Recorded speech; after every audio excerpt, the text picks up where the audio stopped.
अस्सलाम वालेकुम, मैं हूं रज़वान अशरफ। इस्लामाबाद हाई कोर्ट के 6 जजेस की जानब से जो ख़त लिखा गया, उस ख़त के बाद जो है अब उसकी बाकायदा समाअत जो है वो सुप्रीम कोर्ट ऑफ पाकिस्तान में शुरू हो चुकी है। लेकिन इस ख़त ने जो है बहुत सारे इंकशाफात किए और बहुत सारी चीज़ों को बेनकाब किया है। उसके अंदर मौजूदा चीफ जस्टिस कादी फाइज़ ईसा और हुकूमत वक्त के दरमियान कुछ मामलात तय पाना, और फिर उसके बाद चीफ जस्टिस कादी फाइज़ ईसा की एक्सटेंशन के हवाले से कुछ इंकशाफात सामने आए हैं। इस बारे में पिछले 2-3 दिन से काफ़ी बहस हो रही है, काफ़ी लोग इसके ऊपर बात कर रहे हैं, बहुत सारे लोगों ने इसके ऊपर व्लॉग्स किए हैं, इंफॉर्मेशन दी है, बहुत सारी चीज़ें शेयर की हैं। लेकिन मैंने कुछ अपने सोर्सेज से, ज़राए से कुछ इंफॉर्मेशन हासिल की है कि आखिरकार हुकूमत वक्त के दरमियान, हुकूमत वक्त और चीफ जस्टिस के दरमियान किस किस्म की एक अंडरस्टैंडिंग मौजूद है। और ये जो 6 जजेस वाला ख़त वाला मामला सामने आया, तो दोनों के दरमियान जो एक अंडरस्टैंडिंग है वो किस तरह से अब खुलकर सामने आ चुकी है। इस बारे में मैंने कुछ अपने ज़राए से इंफॉर्मेशन जो हासिल की वो आपके साथ में शेयर करता हूँ। देखिए, ये मामला असल में शुरू होता है उस वक्त से जब chief justice of Pakistan justice Qazi Faez Isa के खिलाफ इमरान खान के दौरे हुकूमत में एक रेफरेंस दायर किया जाता है काजी फाइज़ ईसा के खिलाफ। उस वक्त काजी फाइज़ ईसा एक जज थे सुप्रीम कोर्ट के, लेकिन पता था कि ये आने वाले चीफ जस्टिस हैं और इन्होंने फैसलाबाद धरने का जो केस चला था सुप्रीम कोर्ट ऑफ पाकिस्तान में, उनका फैसला भी दिया था। तो इस वजह से ये बहुत ज़्यादा मशहूर हो गए, पॉपुलर हो गए, मंजरेआम पर आके मीडिया में डिस्कस होना शुरू हो गया। फिर उनके खिलाफ एक रेफरेंस आ जाता है।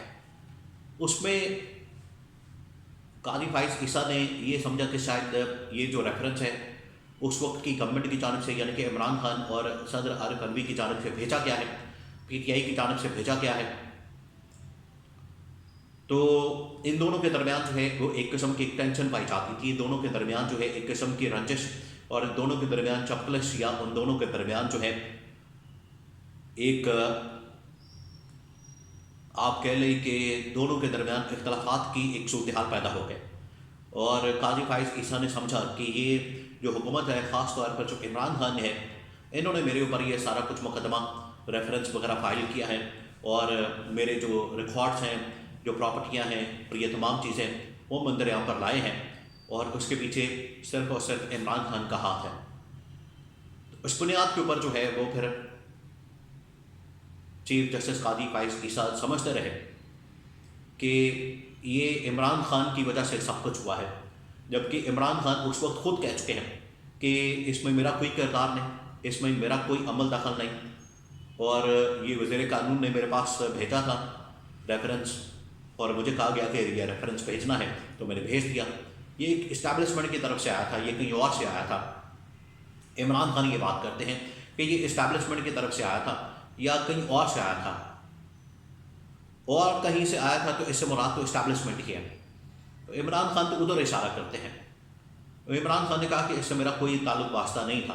तो इमरान खान ने अपनी पोजीशन को क्लियर कर दिया, लेकिन कादी फाइज़ ईसा के दिल में ये बात लगता है आज तक मौजूद है। फिर उनको अंदाज़ा था कि आगे अगर वो इस सूरत हाल से निकल गए, इस सिचुएशन से निकल गए, आगे उन्होंने बन जाना है चीफ जस्टिस। तो एक मरतबा चीफ जस्टिस बन जाए तो फिर मैं आगे ऐसी की तैसी फेर दूंगा। फिर जब ये अंदाज़ा हो गया कि कादी फाइज़ ईसा इस किस्म का जहन बना चुके हैं, तो नून लीग ने फिर इंतज़ार करना शुरू कर दिया। आपको याद है कि नवाज़ शरीफ ने भी पाकिस्तान आना था, नवाज़ शरीफ ने भी पाकिस्तान लैंड करना था, लेकिन वो मुसलसल ताक़ीर हो रही थी उनकी पाकिस्तान के अंदर लैंडिंग। वो इस वजह से हो रही थी कि एक मरतबा कादी फाइज़ ईसा चीफ जस्टिस बन जाए तो हमें एक शेल्टर मिल जाएगा, और अदालतों से फिर हम जिस किस्म का भी इंसाफ चाहते हैं, जिस किस्म की भी हम अदालतों से मामला चाहते हैं और एक NRO चाहते हैं, वो फिर हमें थ्रू अदालतों के ज़रिए से मिल जाएगा। और फिर देखा भी आपने कि वो मिला, वो एक एक करके इनको मिला। उसमें ना सिर्फ शहबाज शरीफ क्लियर हुए, इसाक डार क्लियर हुए, मरियम नवाज़ क्लियर हुई, नवाज़ शरीफ क्लियर हुए, और अभी रिसेंटली फिर हमजा शहबाज भी क्लियर हो गए, सलमान शहबाज क्लियर हो गए। पहले तो शहबाज शरीफ ने अपने ख़ानदान को क्लियर किया, और फिर उसके बाद ये जो नवाज़ शरीफ है इनका ख़ानदान, जिसके अंदर अभी रिसेंटली हसन नवाज और हुसैन नवाज क्लियर हुए हैं। तो ये साफ नज़र आ रहा है कि कहीं ना कहीं तो मामलात कोई अंडरस्टैंडिंग मौजूद है। लेकिन अब जो है ये अंडरस्टैंडिंग खुली है जब 6 जजेस की जानिब से ख़त लिखा गया।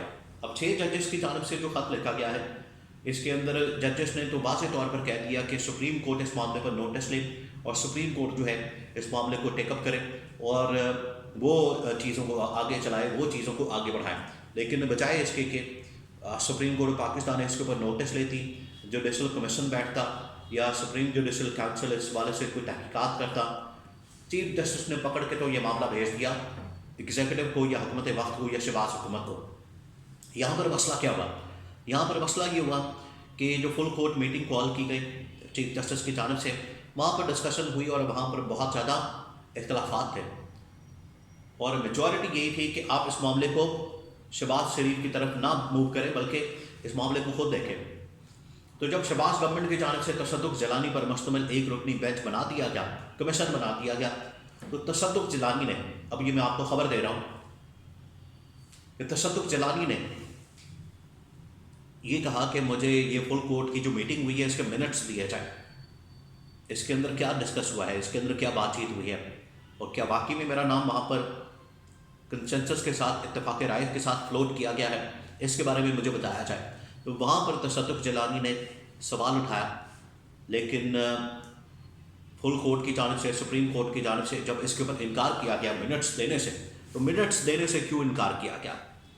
देखिए, आखिरकार कोई ना कोई तो वजह थी जिसको छुपाया जा रहा था, जिसको छुपाना मकसद था।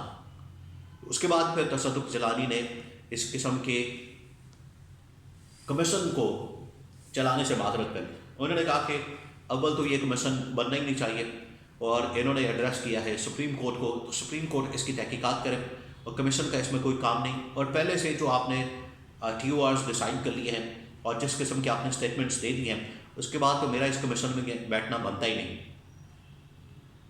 तो इस दौरान शहबाज शरीफ ने यह भी कहा कि मुझे जो है गारंटी मिल गई है, एश्योरेंस मिली है चीफ जस्टिस की जानिब से कि इकॉनमी के ऊपर, मैशत के ऊपर, पाकिस्तान की सूरत हाल के ऊपर हम आपके साथ हैं। ये चीफ जस्टिस ने गारंटी दी है, एश्योरिटी दी है शहबाज शरीफ को, वज़ीर आज़म को। अब ये जब बात की गई तो सबके कान खड़े हो गए और फिर जो है ये डील की खबर सामने आई, फिर जो है एक्सटेंशन की खबर सामने आई कि इसमें चीफ जस्टिस काजी फाइज ईसा एक्सटेंशन लेना चाहते हैं। अब इसके लिए होगी कानून साजी, उसके लिए कानून साजी बड़ी ज़रूरी है। देखिए, ये माजी के अंदर भी इस तरह की मसाले मौजूद हैं। जस्टिस आसिफ सईद खोसा, वो भी एक्सटेंशन लेने के चक्कर में थे, वो भी एक्सटेंशन चाहते थे, उन्होंने भी एक्सटेंशन लेने के लिए बड़ी भाग दौड़ की, उन्होंने भी बड़ी कोशिश की, लेकिन वो कामयाब नहीं हो सके। अच्छा, यहाँ जो एक्सटेंशन है अदलिया के अंदर, ये एक्सटेंशन बिल्कुल मुख्तलिफ नौइयत की है। उधर जो आर्मी के अंदर एक्सटेंशन होती है बिल्कुल मुख्तलिफ नौइयत की है, दोनों में ज़मीन आसमान का फ़र्क है। यहाँ पर एक्सटेंशन अदलिया के अंदर बड़ी मुश्किल है। अदलिया के अंदर देखें, आपने प्रेशर पड़ा जजेस की जानिब से और चीफ जस्टिस काजी फाइज ईसा असद नोटिस लेने पर मजबूर हो गए, उन्होंने सरेंडर कर दिया। लेकिन आर्मी के अंदर बिल्कुल मामला मुख्तलिफ है, वहाँ पर जो चेन ऑफ कमांड है वो बिल्कुल मुख्तलिफ है, यहाँ पर मामला बिल्कुल मुख्तलिफ है। तो यहाँ पर एक्सटेंशन लेना, यहाँ पर तोसी लेना मुद्दत मुलाजमत में ये इतना आसान नहीं है, क्योंकि आगे मज़ीद जजेस बैठे हुए हैं ऑलरेडी सीनियर तरीन। इसके अंदर पहले तो जज जो चीफ जस्टिस बन सकते थे वो थे जस्टिस एजाजुल एहसन, लेकिन वो तो इस्तीफ़ा दे के चले गए। अब है मंसूर अली शाह, फिर उसमें अतर मिनल्ला भी मौजूद हैं।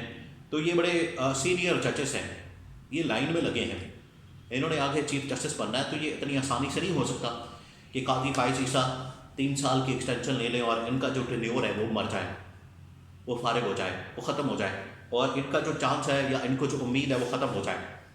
तो यहाँ एक्सटेंशन लेना इतना आसान नहीं है। बहरहाल बात तो ज़रूर हुई कि चीफ जस्टिस काजी फाइज ईसा के लिए या मौजूदा चीफ जस्टिस के लिए रास्ता निकालने के लिए एक्सटेंशन का एक कानून साजी की जा रही है और कानून साजी के बाद चीफ जस्टिस को एक्सटेंशन दी जा सकती है, उनको एक्सटेंशन मिल सकती है।